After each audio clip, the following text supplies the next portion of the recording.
the South's oldest independent feminist bookstore. And I'm so glad that you chose to spend your Monday evening with us. In celebration of International Women's Day, Karis welcomes Dr. Joy James, Jalessah T. Jackson, and Salome Ayuak for a conversation on radicalizing and decolonizing feminism. Thank you to our co-sponsors, Rethink, based in New Orleans. Rethink's mission is to support people of color in becoming thoughtful and capable leaders through the process of critically rethinking our educational experiences and taking action to create transformative systemic change. If you have a question for the panel, please put them in the Ask a Question box at the bottom center of your screen. If you see a question that you like that someone else has asked, you can upvote it to make sure that it is being seen. Now, let me introduce our guests. Dr. Joy James is Ebenezer Fitch, professor of the humanities at Williams College. Trained in political philosophy, she is author of Shadowboxing, Representations of Black Feminist Politics, Transcending the Talented 10th, Resisting State Violence, and Seeking the Beloved Community. James is also co-editor of the Black Feminist Reader, editor of the Angela Y. Davis Reader, The New Abolitionists, Imprisoned Intellectuals, and Warfare in the American Homeland. James works with women activists in the Black Internationalist Unions of the Abolition Collective. She currently writes on The Captive Maternal. Jalessah T. Jackson is a Black feminist mother, interdisciplinary scholar, organizer, abolitionist, and reproductive justice leader whose work is centered on the interrelationship between critical pedagogy, scholarship, and political engagement.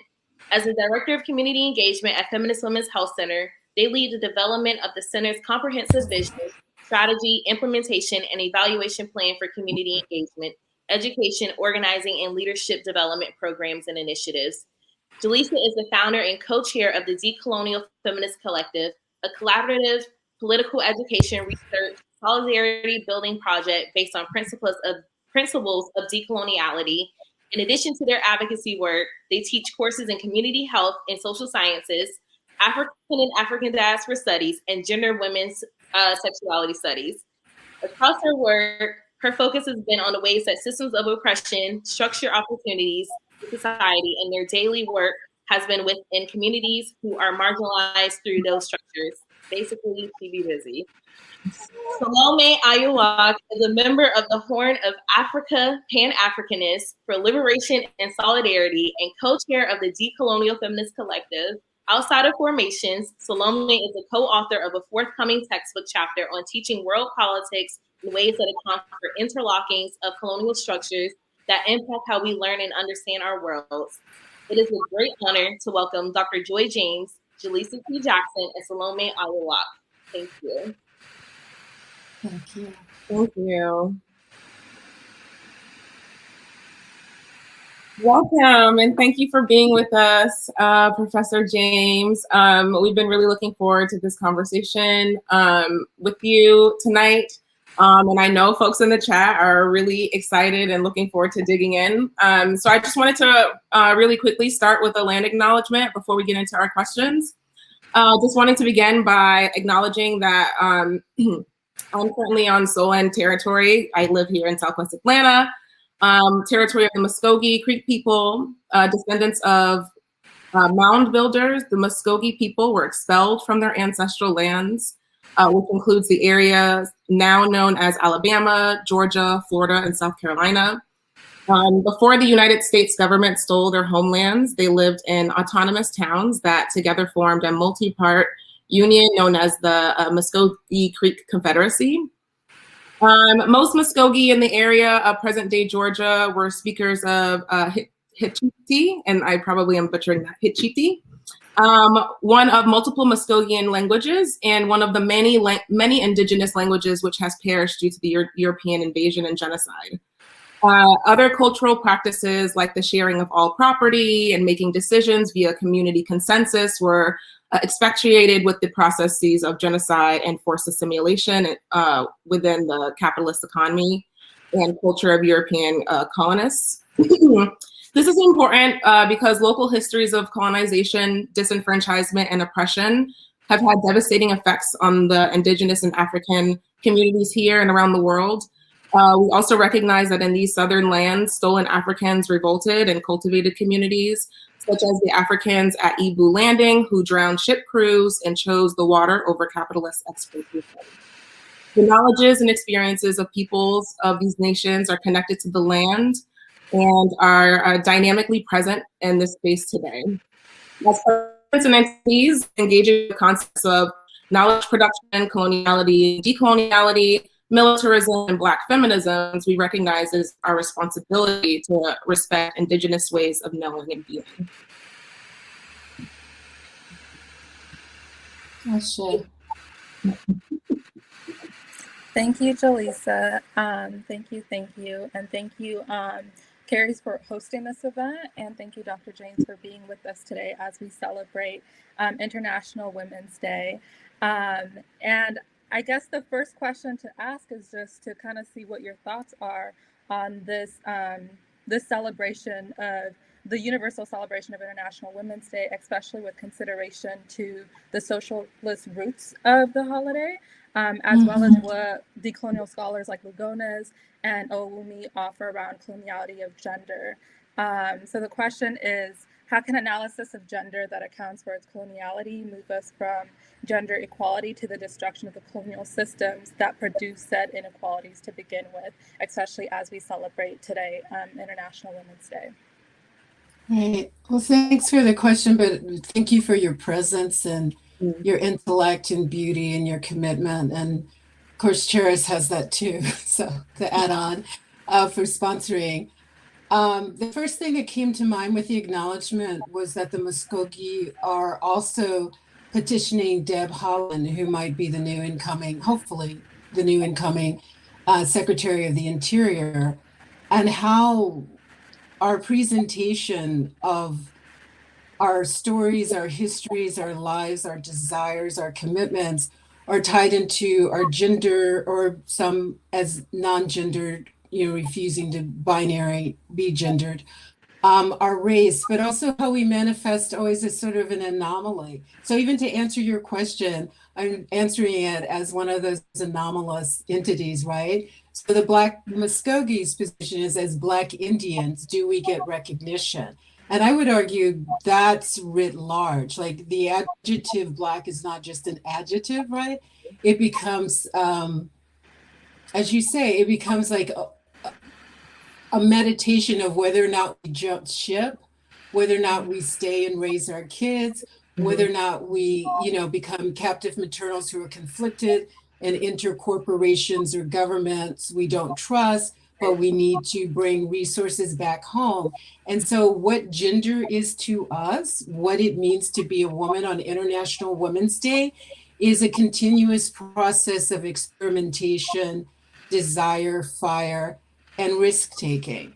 And I think there's definitional norm, because we're always having to recreate it. So I always go back to Octavia Butler, right? We're in some kind of sci-fi matrix of sorts, but our capacity to continuously define ourselves, to rebel, and most importantly, to love, that's what anchors us into the real world and changes the world simultaneously. So that may sound too abstract, but if the tag is with something International Women's Day, dare to challenge. So let's challenge capitalism. Let's challenge predatory power. Let's challenge even the best aspects of ourselves when we think we have victories. Like, we just elected the first Black VP female. And before that, we elected the first Black president. But I think, looping it back to your question, if they're the first to be Black leaders in an imperial formation, I mean, like, pat yourself on the back with one hand, but then the other, like, snap, like, wake up and come out of it. Like, these advances can also be a two-step dance that just takes us in circles. Right. Yeah, thank you for saying that. I think one of the things that has been lifted up today was I've seen a number of organizations like really pushing on it's like replacing the history of the day and its origins. Like, right, like, why are we even celebrating the day today? Because sometimes we de-link these like momentous occasions from their like radical origins. And so we wanted to start off to kind of like resituate ourselves in that. And then we also wanted to discuss sort of like the plurality of feminism. Specifically, we know that over, you know, in contemporary Black feminism, there's a debate around like white feminisms versus Black feminisms. But a lot of times the conversations around the differences sometimes positions Black feminisms as monolithic, when in fact there are significant political and ideological differences that exist. And these differences inform so much, right? So they inform what we write about, who we work with, what our priorities are, etc. In your essay, Radicalizing Feminism, you make an intentional distinction. Wait, Jalessah, I think Joy James disconnected. She's back. Yeah. Can you hear me? Yes.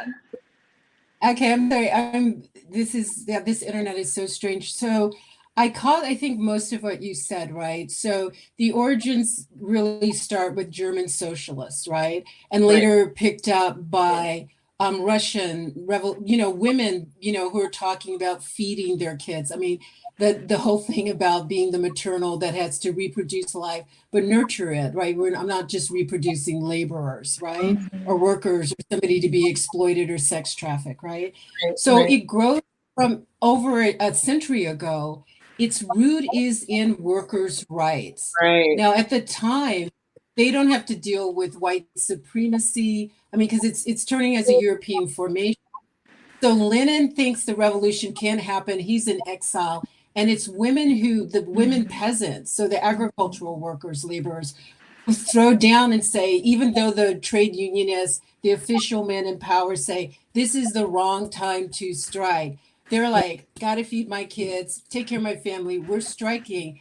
And that's when Lenin comes back, because they jumpstart the revolution. Now we can talk about the trajectories, what got messed up, how you lose people's power. But this is, I think, the Trojan horse distribution of bourgeois feminism. Especially in the academy, it's continuously delinked from workers and laborers. And they were the intellectual powerhouse that created this moment, right? That we keep reinventing every year. So to use them only as raw resource or data, and to think that the intellectual can cultivate the data or process it almost like it's a factory of intellectualism, is another form of exploitation. Right. But we just don't acknowledge that feminists can exploit women and families, because only patriarchs and males are supposed to be doing that. But under capitalism, anybody can accumulate. Like, we all know what a pimp is, right? I'm assuming. And we all know that there are women pimps, right? So we could say that these industries are dominated by males, but that doesn't mean that there aren't ungendered, female gendered people who are willing to pimp movements, pimp content, pimp personal narratives, pimp suffering. And then the thing is, if the pimps in your community or even like living upstairs from you, like in your grandma's part of the house, right? You're going to have to figure out how to have a conversation to stop this form of harm.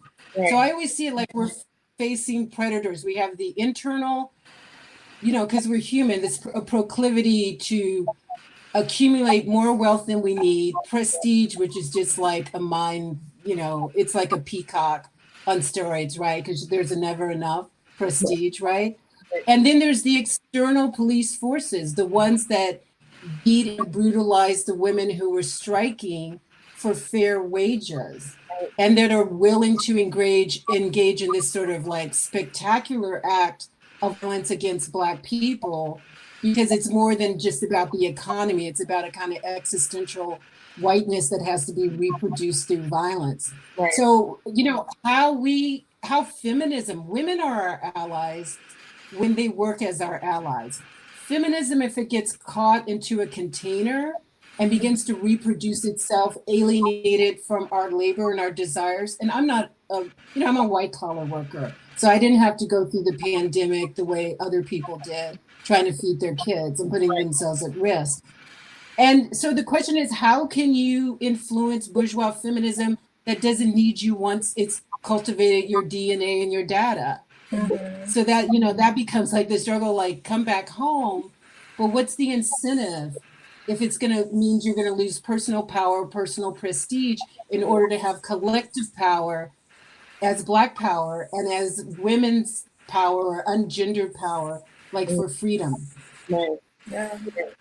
What you said also like makes me think about international institutions, right? Thinking about when we're thinking about PIMS, also thinking about, institutions like the UN, who has almost commodified like Women's Day, like International Women's Day into Women's Day of Peace, etc. Through its history, and then also the ways in which it operates especially like throughout the continent, right? Like the ways it operates in terms of like as a pimping power that folks then are materially reliant on in order to meet certain needs due to certain wars that are started by the same governments, the same hegemonic governments that control a lot of the UN institutions. And so I also see the United Nations and other institutions as such, like elements of the United Nations and other institutions as like also a pimping force, especially to the quote unquote global South. Yeah. And I think that extends also, I saw someone said, pimp movement's timely, like, and it brings me to like I thought it was really interesting, the ways that you define Black feminism. But go ahead. So in shadowboxing, Joy James shows us the importance of breaking down definitions, and part of that is part of the significance is that is usually Black feminisms is usually seen as a monolith, as one idea, as one radical thing, but instead she offers these definitions for clarity. And so she defines liberal Black feminisms as Black feminisms that accept the political legitimacy of corporate, state, institutional, and police power, that posit the need for humanistic reform. And so liberal Black feminisms is really about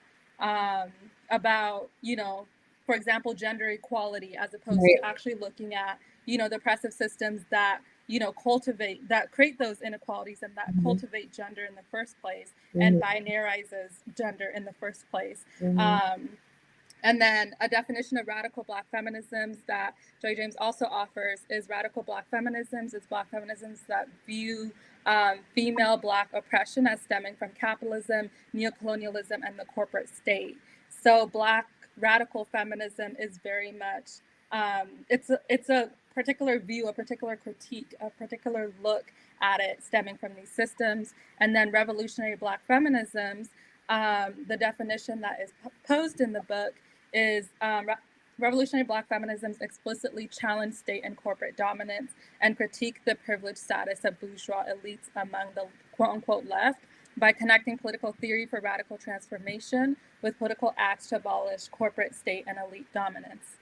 And so the biggest difference between radical Black feminisms and revolutionary Black feminisms is revolutionary Black feminisms necessitates an act, right? And in that act, that usually involves dealing with a lot of contradictions, right? As folks who we're living under these hegemonic powers, we're dealing with the corporate state every single day. But revolutionary Black feminism is the acting point, right? It's taking those views that radical Black feminism, has and putting it into action. And that action is not individualistic action, right? If we look at Black revolutionary feminists, even if we start with, for example, Harriet Tubman, that she was explicitly acting, she was explicitly doing the work, and then also when we think about like collectives as well, right? There's various organizations that are doing collective work right now, different revolutionary Black feminist work, and like if you look at almost anybody, right, when it comes to like especially like organized revolutionary work, folks are usually connected to some type of organization, some type of collective, some type of movement. So it's not just like this individualist thing where one is a revolutionary Black feminist on their own. And there's also variances within revolutionary Black feminisms in terms of how that shows up. Yeah. But yeah, One of the things that like really illuminates like the differences between the various types of feminisms is that like feminisms that have internationalist commitments, right? So when we think about that, that informs our ideologies, and this is something that we wanted to talk about, right? Like the differences between identities and ideologies, and the significance of naming what you believe. Like what are the ideologies that you hold to be true, and how does that inform then strategy, right? Like how does that inform what we define as a win for Black people, for Black women, femmes, for Black LGBT plus folks, right? For all of us. And I think that, you know, along the lines of liberal, radical, revolutionary Black feminisms, folks would define those wins very differently. And I think that's something that, you know, this past election season, like really lifted up, is that we're not like identifying the same people as like the enemy, right? And going into like the importance of identifying and naming and defining, I think that's really important for moving this work. Yes, definitely. And something we always say, right, is, okay, you say you're a Black feminist, what's the relationship to the state? And sometimes that relationship to the state is complicated, right? Based off of our needs to, you know, survive under capitalism, based off of the negotiations that we take. I think Joy James refers to it as like dancing with the devil, and then like which pieces of yourself is left behind when you dance with the devil, and what pieces of you do you still hold, right? And so like part of the monolithic idea of black quote unquote feminist is that, you know, as long as it's Black is radical, that's actually, that needs to be complicated. And I'm glad that Joy James complicates it in this piece. And by the way, this is from 2002. Right.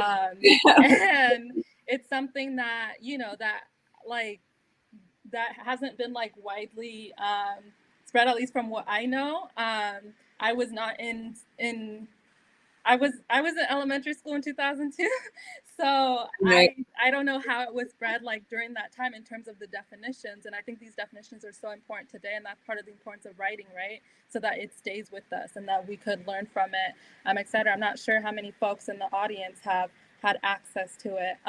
Dr. Joy James said that she's on the phone right now. Yeah, so Dr. James is here, and we're going to patch her through. So she can hear you. Oh, wonderful. Okay, Dr. James, do you want to go ahead and try and speak and see if this will work?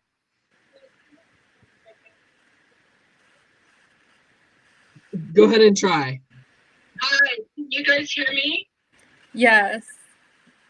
Oh, great. I want you to come teach my classes. Like, you're like breaking the down. This is what I was trying to express.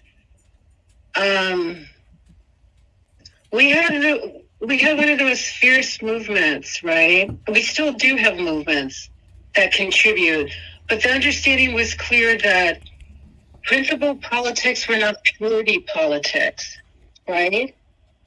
That opportunistic endeavors was not going to be part of the recipe. And so the state targeted our political leaders. So the spectacular lynchings 50 years ago were of militant leaders. What we've mobilized around, rightly so, but it's a different motivation today, are the murders, the police killing or lynching of civilians, right? And so what does that say about our trajectory? And I'm not trying to recreate the past. I don't romanticize the past. You know, I anthologize political prisoners. I understand they've been tortured. They should be out. Nobody wants to be trapped by the state, right? And interred for surplus violence. Not just the violence of being incarcerated, but violence for being a political leader who tried to change the world because they love their people. But there's been a shift that we don't fully analyze, maybe because we're overtaxed and exhausted. And yes, women are doing a lot of the labor, but it's not just women. And there's no way that gender could be the sole driver of the suffering that we endure. Right. But if we're afraid of militancy, then I imagine then everything and anything would be radical and revolutionary, because then we don't have to risk anything. And I'm not talking about militarists. You risk because you love and you can be a pacifist, but what you agree to let go of is prestige and power. But if we believe that prestige and power, the first woman this, the first woman that, is how we will, consolidate gains for our community, then we're actually deceiving ourselves. And we might as well just say, I'm a capitalist or want to be capitalist or whatever, and I'm here to accumulate. And that brings a certain kind of nihilism and alienation. But that's more honest than to say, I'm doing this for you, and you should just stand in line and wait until whatever trickles down, which is not wealth. That's not what's trickling down to the masses of Black and Indigenous and working and laboring people. Yeah. We saw as it relates to the. Do you know? Is that? I hear you, but there's an echo, so I think ER needs to mute while you talk. Oh, okay. That's much better. Thank you. I think that that brings up for me, just thinking about, I actually read an interview that you participated in last month on Truth Out, where you discussed Black faces in high places, but specifically the romanticism that comes or like accompanies like the Obama administration, the Biden-Harris administrations, and just thinking about representational politics and the function of them. And we mentioned, I think you mentioned this earlier, right? Like being the first Black, first woman, first AAPI, like vice president candidate, and then vice president, right? And so those of us, those Black feminists that have transnational and decolonial commitments, who were critical of Harris's, record and policy positions were, at the time were seen as really oppositional. And some folks went as far as to question like Black feminist commitments. And so I'm just thinking about that. And my question is, what are the anti-imperialist responsibilities for Black feminists who want to take a turn from liberal or radical Black feminisms towards revolutionary Black feminisms? Thanks. And I'm going to speak slowly. Can you hear me? Yes.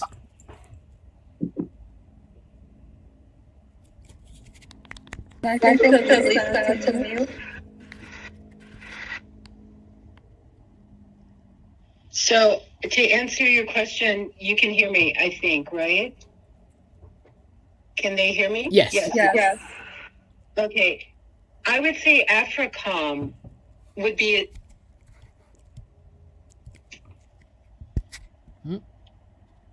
okay. Can you hear me now? I would say AFRICOM would be central for us to address how that began under George W. Bush and then was accelerated under Obama. There is a publication, I try to read diverse publications. There's one from military personnel called War Horse. I don't always agree with their political critiques, but since they're former military, they actually know what they were there. Okay, that's the short version. So this dumping of weaponry and militarization in Africa that has led to more civilian deaths under the guise of stopping, terrorism or ISIS.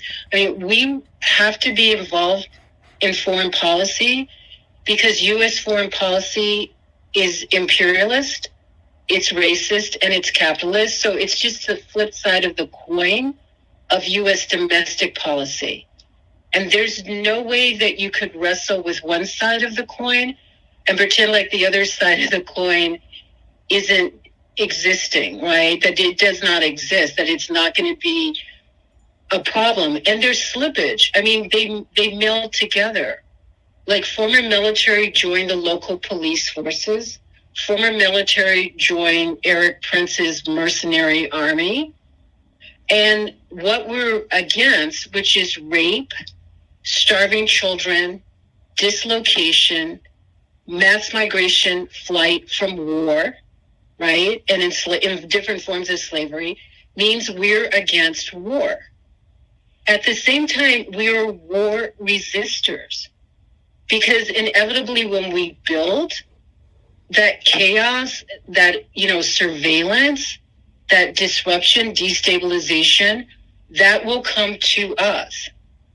And I think this is part of what I was saying about our needing to build communities where exhaustion is not our defining characteristic, but also where a kind of self-deception is also not a defining characteristic.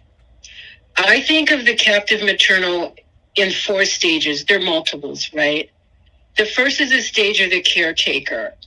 Like, your parents wanted you to succeed. I've said this before. So you have to go to these schools that are not really functional.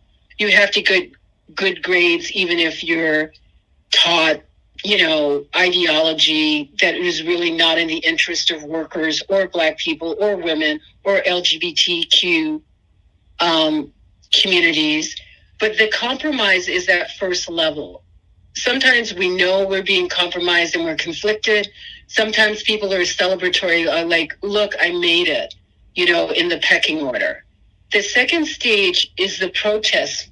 Like, you're like, I'm done. I did everything I was told. I deferred. I was a good negress, et cetera, et cetera. And this clearly is not working. And some people reach the second stage late in life. Like, I got into the right college, or I got the right job. I'm at the highest of my game, and I'm alienated from my own labor, but also more painfully, or equally painfully, I am alienated from my people, right? And from that protest, you can move into a maroon stage where we build freedom schools, the mutual aid, right? Where we return to community and have the humility to not think we're going to lead, but that there is collective leadership. But when you have that maroon stage, and I would say the Black Panthers, and the women were central in building that organization. When they had the maroon stage, that's when the FBI and the police came for them and brought war, right? And so then you become war resistors, war survivors, and then we do it again. If this is a kind of dialectic, maybe it's a spiral that's going somewhere. If we cannot track the trajectory in history, that's okay. We can track it in our hearts. In terms of the gender, this is the 50th anniversary of the Attica rebellion. And even though they weren't all men, they were imprisoned as such in a quote male's prison, they went through, in my mind, those 4 stages. They were the trustees. They stabilized the prison by caring for each other when they were sick, by loving each other, by singing to each other, by feeding each other, by stabilizing the prison with their labor, 13th Amendment. Then they decided we're human, we're not slaves. They move into a protest. They move from that stage to taking over the prison and creating a maroon society within the prison walls. They have political education, they have food distribution, they have medic, they have counseling, they have culture in their rebellion. And then Richard Nixon, as president, Governor Rockefeller of New York, agreed that a human rights struggle is a declaration of war against the empire. And so they come in with the National Guard. And they're killed, they're tortured, and later some scholars would argue they're killed after the retaking because it's a death sentence to be a rebel. But those cycles are never destroyed. I would argue these are the life cycles.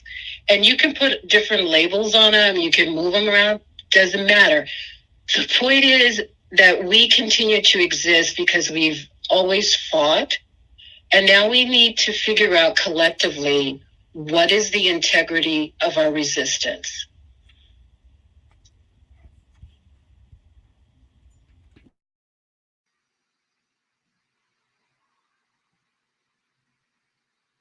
I think that's a really important question that really leads me to my next question.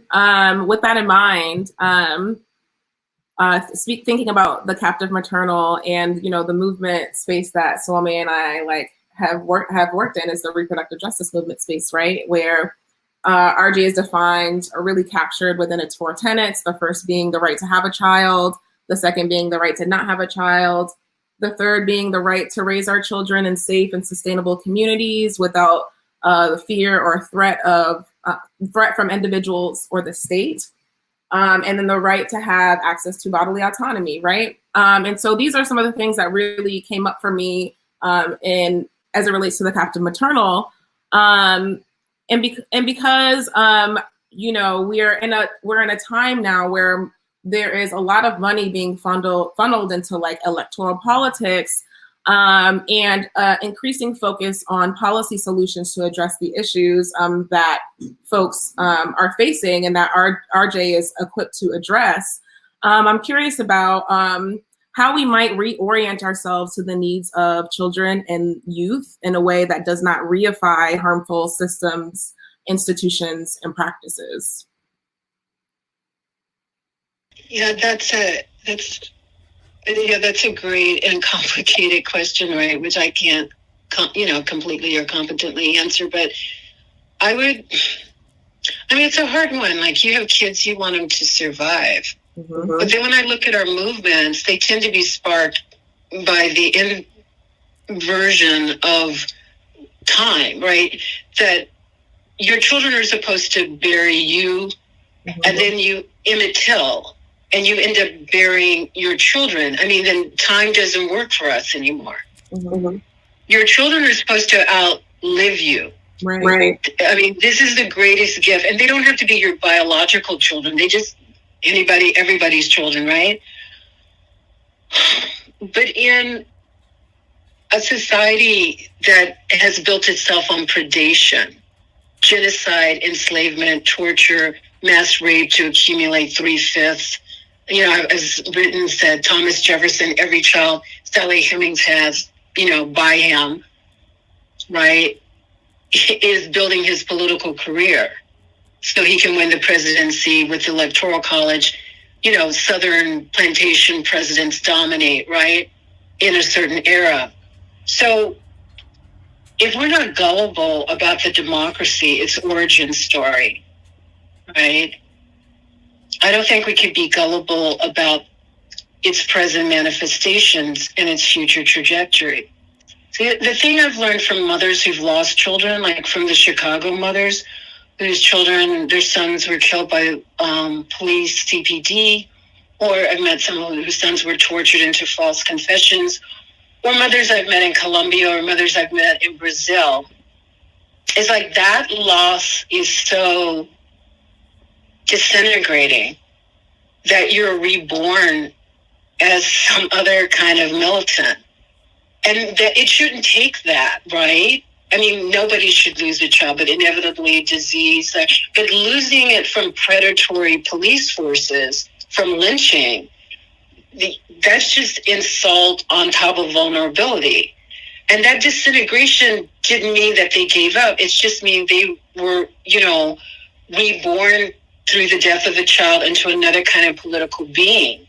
And I've met mothers who's in Brazil who've been offered, we can name a scholarship program after your son or a basketball program at night or whatever. And, their intellectual handlers would say, come out, have some water, take some aspirin, go back in and negotiate the terms that the state gives you. And the mothers have gone back in and just said what they said before, resurrect the dead child. Only a God can bring back, right, the deceased. And so the state postures as if it has godlike powers, but it doesn't really have the power of life.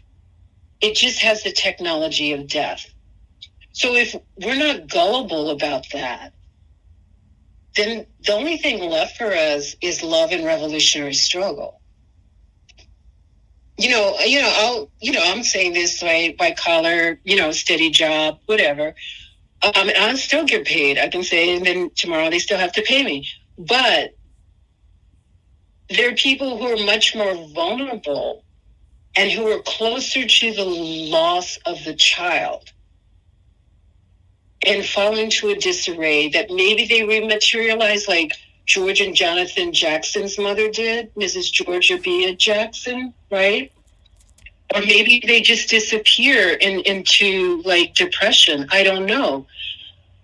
But if we were to hold the state accountable, we would have to be reborn as something other than we currently are as Black feminists. And as much as I love my Black sisters and everything I've learned from feminism, it does not have the capacity to deliver, as it's currently constructed, to deliver what we need, which is freedom, not trickle down panaceas or policies.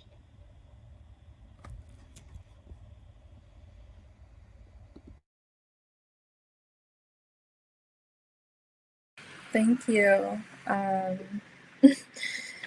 Yeah, thank you. I need to breathe a little bit because that really hit, and it's extremely, yeah, and it's something that like we see every day, right? As you mentioned before, also with AFRICOM, right? So part of the material impact of the existence of the U.S., the existence of the state, as you mentioned, the state is only capable of death and violence, and the existence of the U.S. has met death and violence here and globally, and part of that death and violence has looked like has transformed in, has looked like AFRICOM, right? In spite of who is in office, there are real material impacts on folks' lives. Folks are dying here and abroad by guns that are exchanged through similar programs like the 1033 program, through trainings, as mentioned in the chat, with like Israeli police forces and Atlanta police forces, DC police forces. And so all of this is really interconnected. And like when we really look at like the material impact and like how that, yeah, the material impact that folks' lives is quite hectic. And it's like, yeah, I don't want to ramble on too much, but something you mentioned at the end is the importance of like the ways in which Black feminisms function right now is not capable of freedom, right? And so I wonder, part of something important you did in the book is mapping out radical and revolutionary Black feminisms. And I'm just wondering if you can speak to like developments in radical and revolutionary Black feminisms that you've seen, especially seen since the 1985 Third World Conference in Kenya. Like if there's examples that we can look at for possibilities, if that exists, that are more radical, revolutionary. Yeah, there's always possibilities, right? I mean, I was in Kenya in '85, and I was working with, I don't know if you can hear me, because maybe there's a time lag, okay, you can hear me? Can you hear me? Yeah, they can. Okay, you can. Okay. So in '85, I was in Nairobi at the UN Decade. It was one of the last, if not the last, celebrations on the Decade of Women. And I was working with an organization that was aligned with the Communist Party. And so I'm grateful that, Professor Angela Davis has introduced me to a lot of different themes, concepts, political struggles, abolitionism. My ideology is different from the more prevalent normative forms, right? But I learned from communist women. I learned from socialist women. I learned from Black Pan-Africanist, internationalist women at Medgar Evers College. But in Nairobi, we were housed in a separate unit. And it was with the WIDF, the Women's International and Democratic Federation, that was formed after World War II, right? As an anti-fascist group. So I got to be housed in this large compound with the women who were freedom fighters from all over the world. So Palestinian women were there, the South African women, ANC women were there, SWAPO women were there, FMLN, every women's organization in the so-called third world that was trying to come out from under the grip of colonialism was in this compound. And one of the things we did, there are all different strategies. We had a petition. Maureen Reagan, Ronald Reagan's daughter, was the head of the U.S. delegation. So we got a lot of signatures. The joke was trying to get Maureen to sign the petition to condemn her father for criminal right and for capitalism. But we were clear about bills of rights, women's bills of rights, children's bill of rights, the end of war, profiteering, the retirement. Tangibles there, and there are tangibles now. I think there's been a shift with the end of the Cold War, right? And I'm not romanticizing the Soviet Union. I don't romanticize anybody. I try not to. But I think there's a way in which culture and performance and rhetoric has kind of eclipsed, like the performative has eclipsed a certain kind of gritty politics that you did outside the limelight and away from the camera. You just built these networks. You agreed on what kind of foreign policy you were going to deal with, what your position was going to be on Haiti, right? What your position was going to be on militarization in various zones, what your position would be on reproductive rights for women, on protections for children, LGBT, at the time, trans, folks were not that central in our consciousness, right? And fortunately, that's changed. Over the years, this activism still continues, but it continues more in the so-called shadows or off the stage. What dominates the stage tends to be what's compatible with consumerism. Like the performative seems to be the most dominant and the most celebrated. And I'll give you an example. A lot of people have been writing or talking about the Combahee statement, right? Which is a brilliant statement. And we all know it is, so I should go through it. And then I started thinking is something going on with my brain? Because I remember this formation, like I'm old enough, right?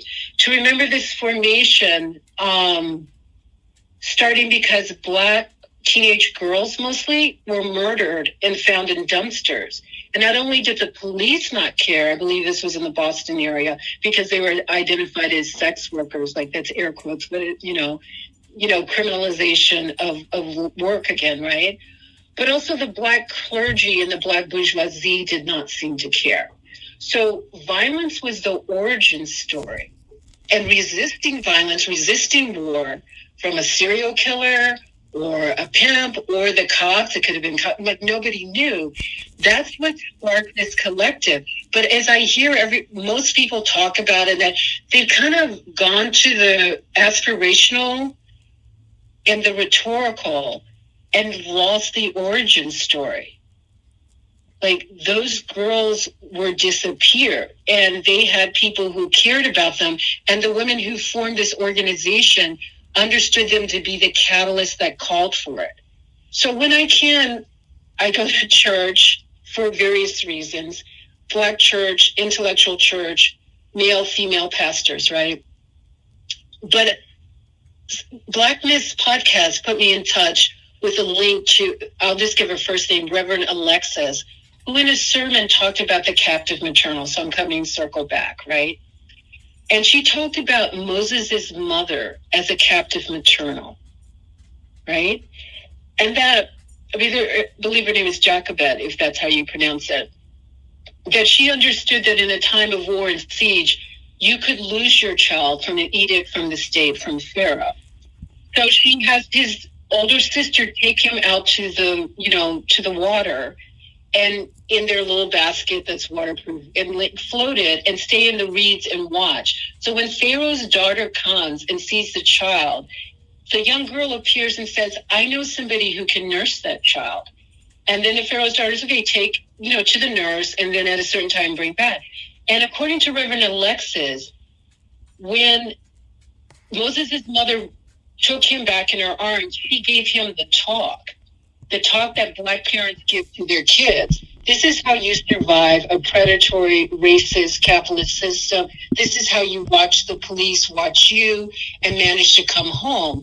And after she nursed him, but also nursed him intellectually about what it's like to be enslaved, and Reverend Alexis says she sent him back into empire until that moment came when he saw enslaved people, he was being beaten by their, quote, slave master, that he intervened. And so the violence is still there, and he becomes a fugitive. But this becomes the founding story of a nation. Just like the loss of those teenage girls is the founding story of the Combahee Collective, this is the founding story of Exodus, right? On how you leave your slave master. And I wonder if we don't want the founding stories because there's so much grief and violence in them. And so we want to be entertained or we want to be comforted. That's not the reality of our lives. And it's not always a deficit, if that makes sense. However you're born, you're born. That's your birthright. That is what will keep you steady.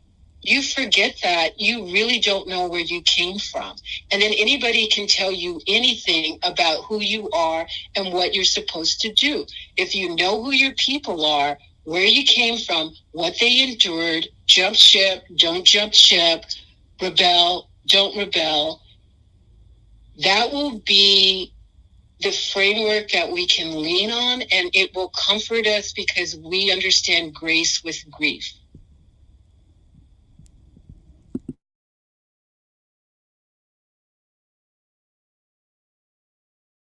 Ooh, thank you for lifting that up. I think that, that really resonates with me. And I think that I know Salome and I were constantly in conversations around like what strategies are ones that like allow us to like keep pieces of ourselves together. Like, and I think that like thinking about the captive maternal and just putting myself in that, and being a parent of an 8-year-old who already knows things that, you know, most white 8-year-old children wouldn't know about the police, right?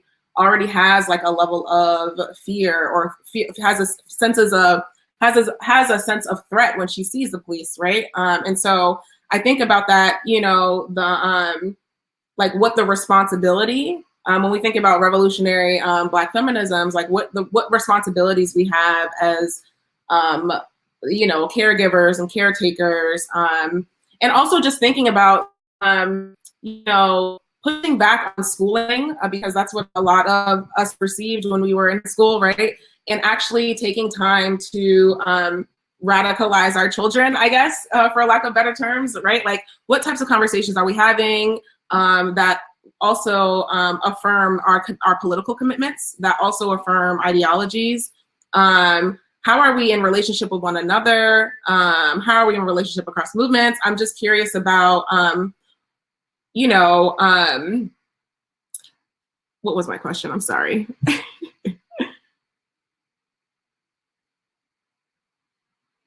Yeah, I'm thinking about the importance of interdependence, Ubuntu, relying on each other and seeing each other as interdependent.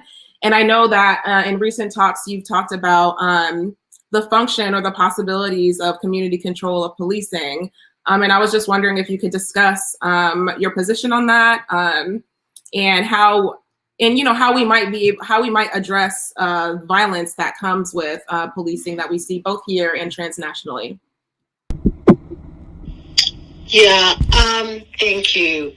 So again, this is from listening to people in the community, including activists who've been brutalized by the NYPD at peaceful protests kettled in the South Bronx before curfew, and then beaten in the corral that they're, you know, detained in, right?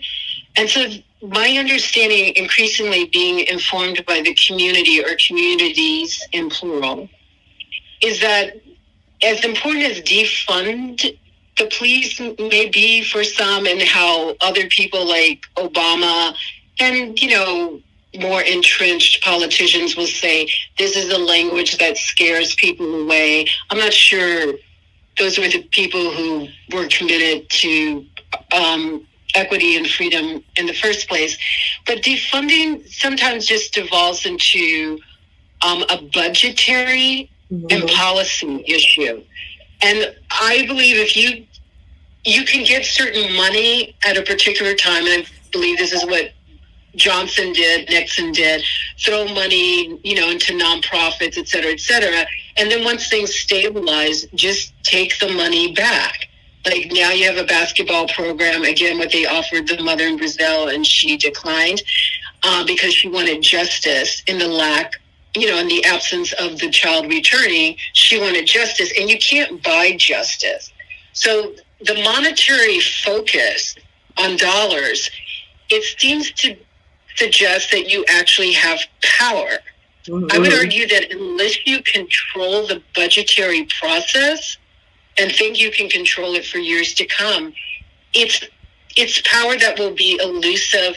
And if you don't own the bank, it's not real power. You just have access to shaping budgets for now. Like in New York City, it looked like they were cutting it, and at the end of the game, they just moved like the school resource officer's budget, you know, back to the DOE, I believe, you know. So it's like, I won't call it a shell game, but you're moving money around. The point is control of violence. You will never eliminate violence in our lifetime or in the next century. That's my understanding. So not to use the budget as a surrogate for power, but to go straight to the nature of violence and say, and I know this may not sound thought out, but that's okay with me because I'm still learning, but to say clearly, you work for the community. And if you can't work for the community, but you prefer to prey on it, you are not employed. Now, if those people go into private armies or mercenaries, you're going to meet them again. So you are going to need a security force, right? We're not at that stage where kindness is sufficient to survive.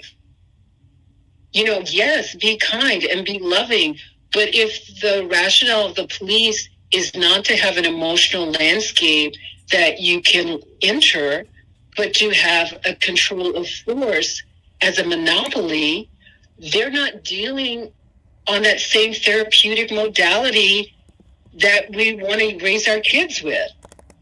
I feel this is what's lacking in political discourse. There is such thing as an enemy formation. Stop pretending it's not.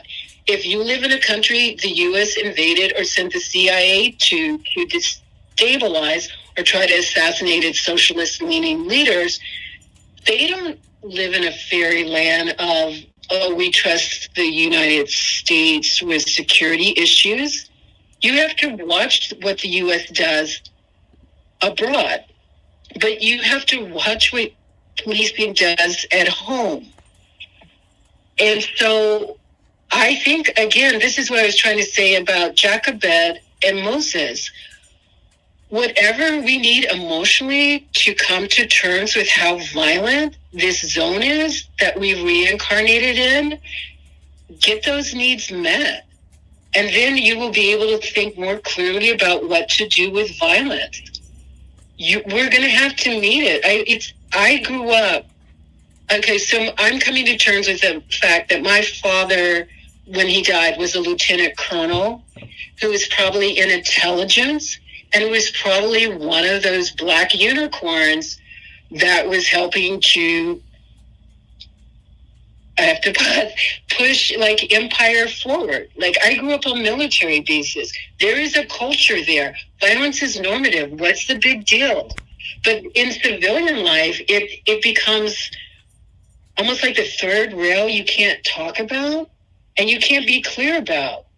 So there's a mystification of U.S. democracy and how much violence it wields around the world under the guise of, you know, caring and human rights and stabilizing the world.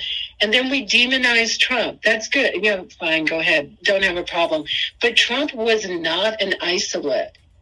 He was an expression or manifestation of a norm. It just was pretty much below the surface until, they decided to have a desecration at the Capitol on January 6th. So most people don't want to believe they're living in some variation of a war zone. This is why you're in an empire. It's like supposed to be stable. But we've seen in the last number of years how the stability is not as solid as we hope. So we get to have, I wrote in the latest piece for Truth Out, we get to have self-respect and self-defense. The democracy has indicated it will not meet those needs. So, get your needs met. And how you do it in your small groups, communities who discuss what is security. Sometimes it's just talking somebody down who's having a bad day and who has a weapon or wants to do self-harm. But on top of that, there are people who are paid to inflict harm and devastation. That is how they get a pension and also health insurance, which other people can't get. So having grown up in that environment, I'm a little confused that people don't look at it as like, this is just how we operate. Because people who are cops for a living or who are military for a living, they're like, yeah, there's no mystification here. Force rules. So how does the community control violence? And yes, we're caught between a rock and a hard place. Civilians who act in violent, predatory ways, sometimes because they have health issues, other times because they want to accumulate. And the state that is structured along violence in order to fuel capital and oppress workers and racialized groups.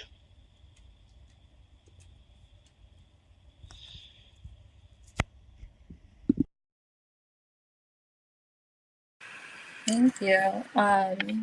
And like a very recent example of what you've named in terms of the ways in which the state always finds a way to put money back is this George Floyd Act, right, which put $750 million into the police. And right after, these elected officials do their symbolic knees with the kente cloth, which was, in my opinion, very disgusting. But yeah, so it's like very symbolic. And then the military and what's it called? Not just the military, but like the ways in which the US is a form of violence to its own people and also to the world is continuous no matter who is in office, right? And one clear example that I want to point to before we get to a very quick Q&A is the case of Somalia, right? So as mentioned in the introduction, I'm part of a group called the Horn of Africa, Pan-Africanists for Liberation and Solidarity. And one of the campaigns we're working on is the US Out of Somalia campaign. And a little background on that campaign. And this is also part of the US Out of Africa network, which is part of the Black Alliance for Peace. And some of the main parts of things that have happened in Somalia through the US, right? Whether it's Bush, Obama, Trump, and now Biden is continuous bombing in this war in Somalia. And so some main points from what's taken place is in 2001, George Bush started funding different factions in Somalia, which further fueled conflict and violence, which provoked resistance to tyranny. And then AFRICOM in Somalia was officially launched in 2007 and has been attacking Somalia for the last 14 years, long before the existence of extremist organizations in the country, or quote unquote extremist organizations. And AFRICOM, as you mentioned before, US Africa Command Program, this is one of three main sections of basically the ways in which the US has divided the world for conquest and for their military bases. So since then, there has been at least 2,682 deaths, from AFRICOM and the CIA, but only 5 casualties have been declared. over like almost 500,000 people have been displaced since 2019. And although this year, U.S. troops have been relocated from Somalia to other parts of East Africa, within quote unquote East Africa, quote unquote, there's 11 bases. 5 of those are in Somalia. And even though they're relocated, they're still launching airstrikes, including on at the start of February, Black History Month, with our Black and whatever else VP president.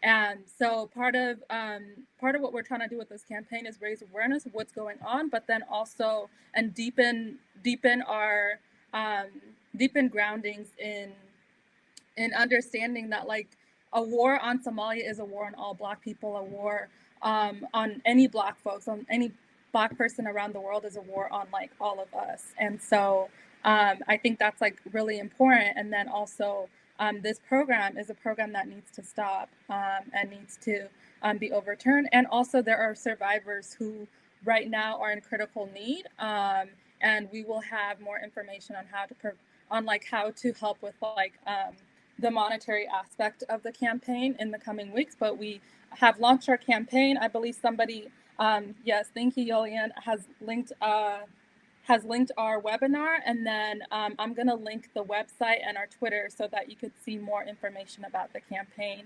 But I just wanted to plug that as something very tangible that is happening right now. That is work that's being done, and it's not being done through like a talented 10th model where it's like a Black bougie elite doing the work. It's like actual folks that are like that are part of the movement and working collectively to do so. So with that, we can transition to questions really quickly. Jalessah, are there any particular ones you want to point forth to?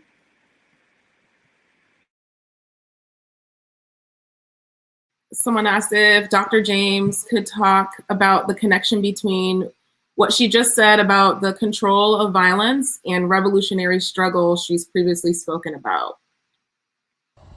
Yeah, thanks for that. So, yeah, and I think the sisters have also pointed these issues out, especially by raising Black Alliance for Peace. So there's actually a number of organizations people could join. I would recommend that one as well. There's a tribunal coming together. This is the 70th anniversary of Recharged Genocide, the 1951 document that went to the United Nations about the U.S. crimes against people in the U.S., but there's also Black people in the U.S. It's also seen as an international document and a document of solidarity, right? So there are different ways in which we operate politically, right? Political education, as Fred Hampton said, is the greatest weapon.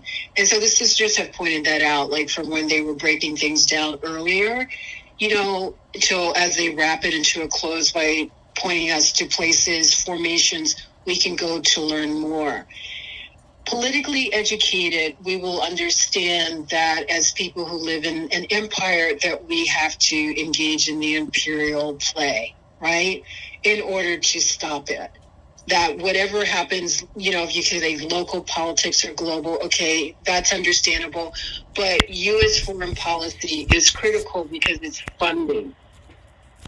So one of the things to do, if you want to go back to electoral politics, you can think of primarying, right?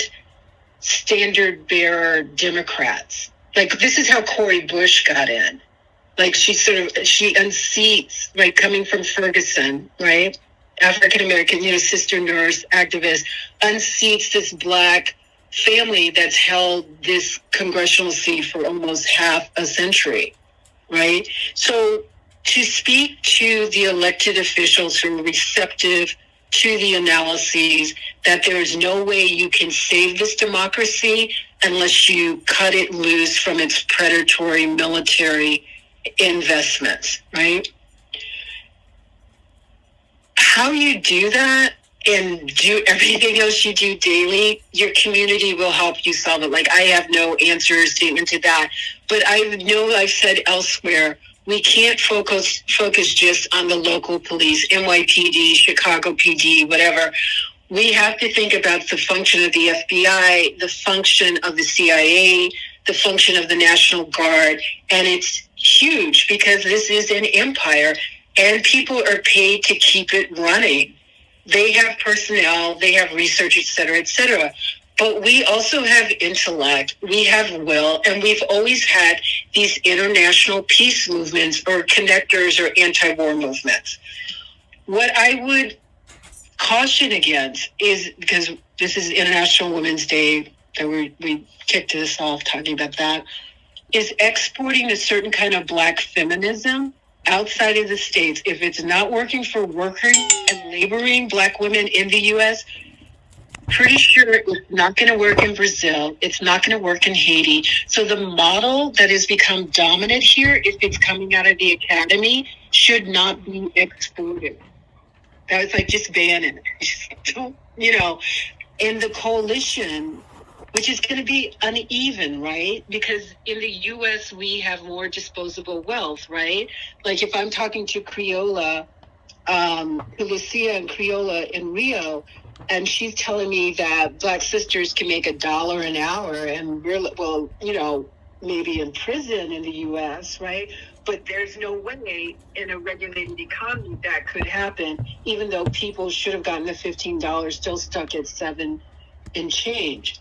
But there's a way in which we would have to adjust our mental landscape to understand scarcity on the material level, which can be difficult for Black Americans, even if they have low incomes, because like you turn on, not in Flint, Michigan, right, but in other places, you turn on the faucet, water comes out, it's potable, you can drink it, etc.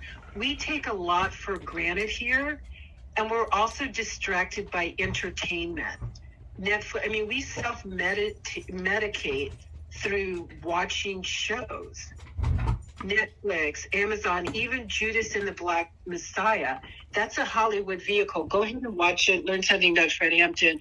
But there's a way in which the commercialism of our culture is an impediment to political education. So we would have to unplug ourselves from certain forms of technology just to master the knowledge that the sisters laid out about Somalia and other sites in the globe that we can't even find on a map, generally, right? It's a lot of discipline, but it's also a lot of love. And there's something about our culture internationally that we're linked. I know there are these hierarchies and people like, what is reparations? Who should get it? I find that to be, on some level, superficial nitpicking. The point is, yes, we should have reparations, but you can only consolidate it outside of capitalism. There's nothing they're going to give you that you're going to keep, because they're going to figure out a way, redlining, whatever, to take it back. So what does a free people look like? We cannot wage a freedom movement without international allies. And we need a security apparatus that means we can have longevity outside of prisons, outside of, camps, and outside of being disappeared, right? And so that will happen on the ground in different places, but that is the goal. I don't think the mechanics of it is the problem right now. It's the political will to walk towards this kind of agenda. That's the hesitancy. Like, how do you figure it out? You figure it out when you build it. But do you really want to build this anti-imperialist movement that works for workers and laborers and that says no to capital accumulation in a predatory form? And I don't think we've reached a consensus on that. I would have to agree. I think some of the questions that you're asking informed the actual creation of the Decolonial Feminist Collective. And were just ongoing questions that I had been asking myself, and as it relates to just what we see visibly in contemporary Black feminisms in the United States.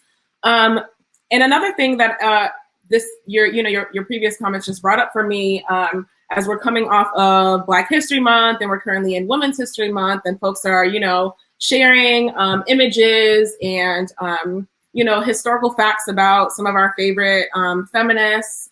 I'm thinking about like some of our like Black feminist giants.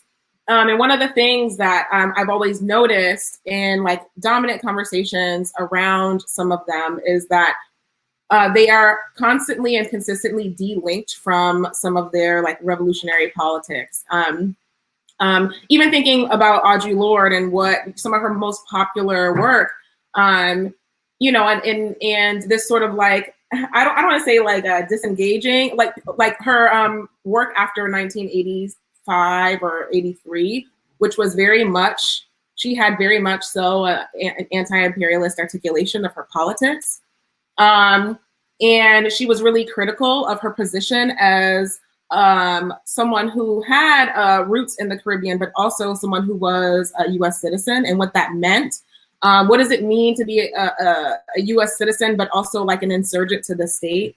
And so I think, in alignment with replacing International Women's Day within its socialist working roots, right? Part of that is like also disentangling and replacing some of our Black feminist foremothers in their revolutionary and radical roots. And so I think that ties into the political education piece that seems ever more like important as, with every passing day, almost seemingly.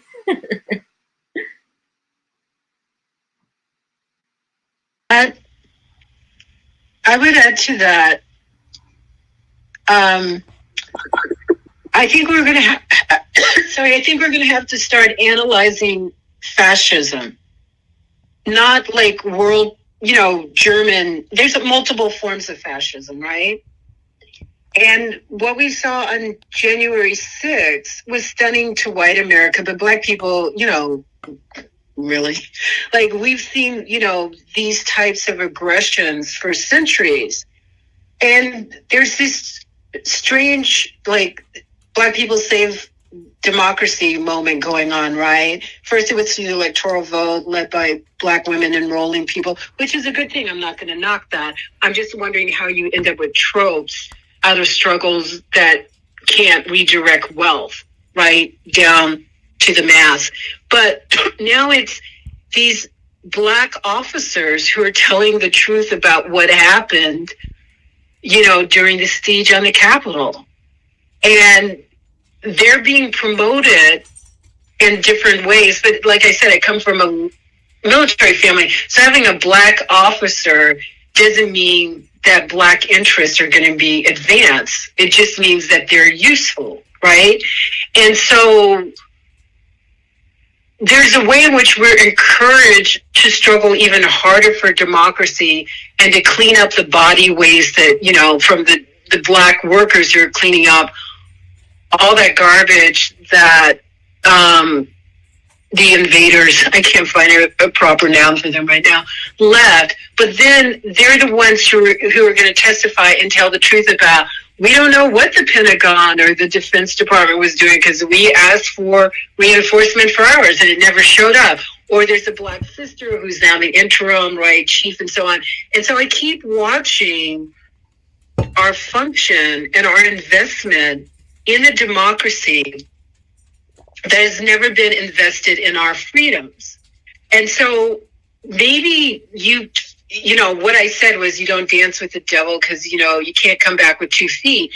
I don't know, maybe you could come back with a foot and a half and some toes. I don't know. But there's a way in which we have to be able to talk to each other wherever we're embedded in the state formation and continuously educate about an aspiration that has freedom, dreams, and nightmares coexisting, because that's how the brain works. We're terribly afraid, but we front like we're not.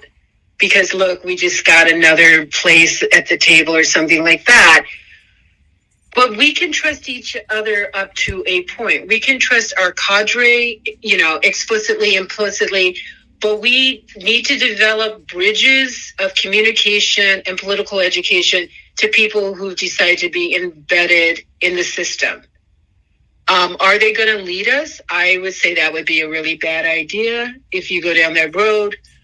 Are they inherently our enemies? I would say no, because they're also like your cousin, you know, or something like your aunt or something as a cop. I don't know. So, but we have to figure out a language that notes that we are implicated as Black Americans in the States, and we're also persecuted. And how do we want to navigate that as we move for a goal that is transformational? There is nothing, I'm going to say, there's nothing this democracy can offer us that has integrity and that you can hold on to. So if we can agree with that, then let's have the day job of whatever your day job is, but then your weekends and your picnics and the big, whenever we can picnic again and have big gatherings or larger, small ones, that is when we think about freedom as tangible, material, and risk-taking.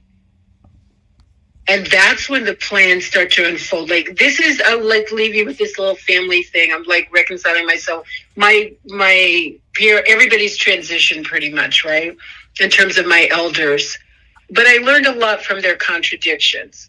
So, you know, when I realized that my father was in 101st Airborne and he was in Detroit in 67, then I reached out to a close friend who was a Panther, and I was trying to understand what went down in Detroit. And they said, no, it wasn't Panthers, it was this group.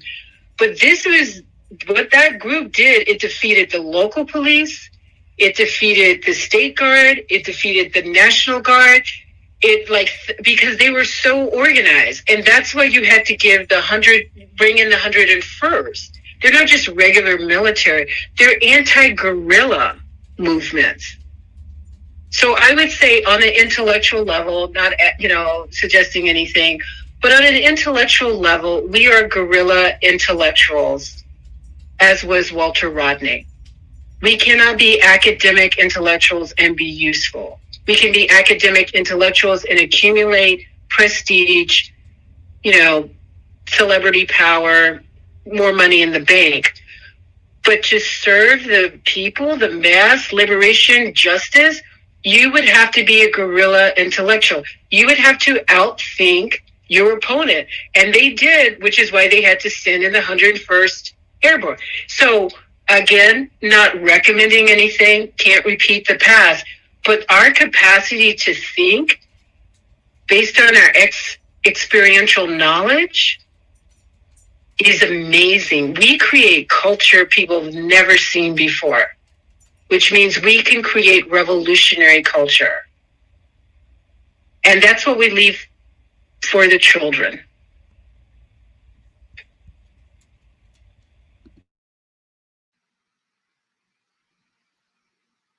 That was a beautiful transition, I think. I'm looking at the time and want to be respectful of everyone's time. This was such a beautiful conversation. Thank you so much, Professor James, for saying yes to being in dialogue with you. We've really, really benefited from and have just really enjoyed being in dialogue about your writing, and want to invite folks on the call to connect with us because Decolonial is a space, a political education space where we are learning in community with folks. And Salome, did you have any last words? Just thank you. I'm really appreciative of this space, this dialogue. I hope it transfers into some type of, if you don't have like a organizing home, transfers into joining an organizing home or space where you could be dialogue with folks. And I just appreciate y'all sharing your time and space and brilliance throughout this conversation. I appreciate you, Dr. James, for joining us, and I hope this conversation can continue. And also thank you, Jalessah, and thank you to our hosts and co-hosts and everybody for being here and holding space. So I'm just very grateful, and I hope that this leads to some action. I want to say thank you all so much. This was comforting, a strange way.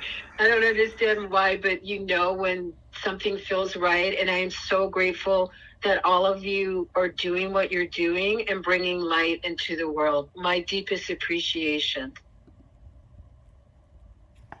Thank you so much.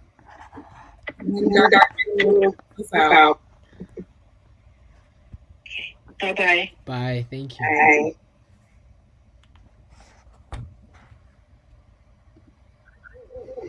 Thank y'all. ERP.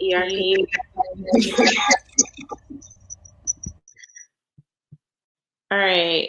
I just want to say a really, really, really big thank you to Jalessah and Salome. I had an idea and they took it and ran with it, and they brought us this brilliant fucking conversation tonight. Bars.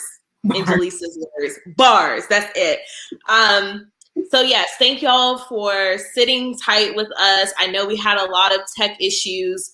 No worries. The chat will still be here. So if you want to come back and reminisce on all the stuff that everyone was dropping in the chat, the conversation was recorded. ER is going to edit it, add closed captions. It'll be on our YouTube channel. This actual Crowdcast link is going to be available for replay immediately. So as soon as you exit here, you'll be able to view this again. But thank you again, Jalessah and Salome. Y'all should definitely come to the Decolonial Feminist Collective reading group because we really be getting into it. We really be getting busy, y'all. And just to close us out, finally, Care Circle is a nonprofit, and we are primarily supported by individuals like you. So if you enjoyed tonight's program, please consider making a contribution of any amount to support the work of feminist community building in the South. Thank you all, and good night.